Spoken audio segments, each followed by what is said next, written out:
நண்பர்களே வணக்கம். இன்றைக்கி பார்த்தீங்கன்னா அக்டோபர் 15, 2025.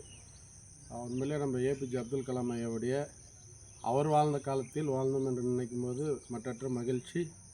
அவர் விட்டு சென்ற பணி மரக்கன்றுகள் மற்றும் இந்த இயற்கையை பாதுகாக்க வேண்டும், இந்தியாவை வல்லரசு நாடாக்க வேண்டும் என்றால் உண்மையாகவே இப்போ வளர்கின்ற இளைஞர்கள் பார்த்திங்கன்னா பல வழிகளில், அதாவது உழைத்து வாழ வேண்டும் என்று நினைக்கல, படித்து வாழ வேண்டும்னு நினைக்கல, மற்றவங்களை ஏமாற்றணும், எல்லாம் படித்ததுக்கு தேவையான வேலைக்கு யாரும் போகிறதில்ல.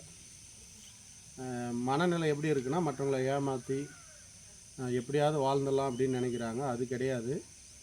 நீங்கள் எல்லாமே படித்த மாணவர்கள் தான். இளைஞர்கள் வந்து உங்கள் படித்த படிப்புக்கு ஏற்ற வேலையை வந்து நீங்கள் தேர்ந்தெடுத்து நீங்கள் போகணுன்றது தான் எங்களுடைய ஆசை. ஏன்னா நீங்கள் படித்தீங்கன்னா வேலை கிடைக்கும், வேலை கிடைச்சா உங்களுடைய வாழ்க்கை தரம் முன்னேறும். அப்படி வாழ்க்கை தரம் முன்னேறும் போது நீ நினச்ச வாழ்க்கையை வாழலாம், இல்லாதவங்களுக்கு உதவி செய்யலாம், நம்மளுடைய இந்தியாவுடைய பொருளாதாரத்தை மேம்படுத்தணும். ஒன்று.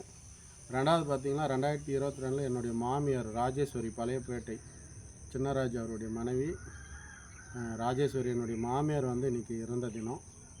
உண்மையிலே நான் அப்துல் கலாமையோடைய பிறந்தநாளை ரொம்ப கிராண்டாக பண்ணியிருந்தேன். இப்போ இந்த ஒரு 3 வருஷமாக எங்கள் மாமியாருடைய நினைவு நாள் வந்ததுனால சில விஷயங்கள் எல்லாம் என்னோட பதிவு போட முடியல, நிகழ்ச்சி செய்ய முடியல.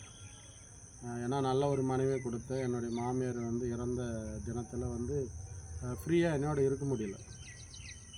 அந்த நினைவு நாளை முன்னிட்டு ஆப்ரிக்கன் மரம் வைக்கிறோம் நாங்கள்.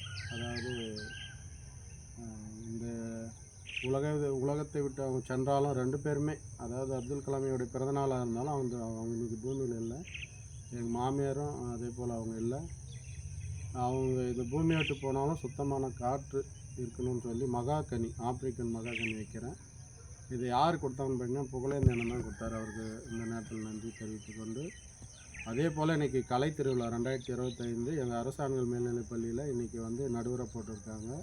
பள்ளிக்கல்வித்துறை அமைச்சர் அன்பில் பொய்யா மகேஷ் அவர்களுக்கும், எங்களது திருப்பத்தூர் சிஓ மற்றும் டிஓ மற்றும் எங்களுடைய தலைமை ஆசிரியர் மற்றும் இருபால் ஆசிரியர்களுக்கு நன்றியை தெரிவித்துக் கொள்கிறேன். இதனைத் தொடர்ந்து மாவட்ட அளவில் நடைபெறுகின்ற ஓவியம் மற்றும் களிமண் பொம்மை சிற்பம் செய்தல் வந்து நடுவராக போகிறேன். அதே போல் ஸ்டேட் லெவலில் ஜட்ஜாக போடுறது உண்மையிலே மற்றற்ற மகிழ்ச்சி.